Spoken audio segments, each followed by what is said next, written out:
या गणपतीच्या 10 दिवसामध्ये पुण्याचं सौंदर्य हे पीकवर असतं. तेच पाहण्यासाठी मी टोपी घेतली, पाण्याची बॉटल घेतली आणि पेठेमध्ये निघालो.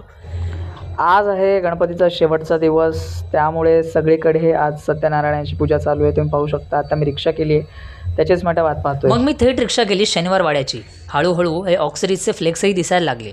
शनिवार वाड्यापासून थोडे पुढे चालत आलो आणि मग मी पोहोचलो मानाचा पहिला गणपती कसबा पेठेमध्ये. इथे अष्टविनायकाची थीम होती. आता लोकमान्य टिळकांनी जेव्हा गणेशोत्सव सुरू केला तेव्हा हा पहिला गणपती बसवला आणि हा मानाचा पहिला गणपती कसबा पेठेचा झाला. त्याच्यानंतर बाहेर आलं ती समोरच हे ग्रामदैवतेचं कसबा पेठेतलं मंदिर आहे. चला ते पाहूयात. हे मंदिर 17व्या शतकामध्ये जिजामाता आऊसाहेबांनी बांधलेलं मंदिर आहे. हे मंदिराची जर आपण जडणघडण पाहिली तर ते एका वाड्याप्रमाणे आहे. मग तिथे मी प्रसाद घेतला आणि बाहेर निघालो. आता इथे शूटिंगला तशी मनाई होती म्हणून जास्त काही शूट करता आला नाही. पुढचा भाग नक्की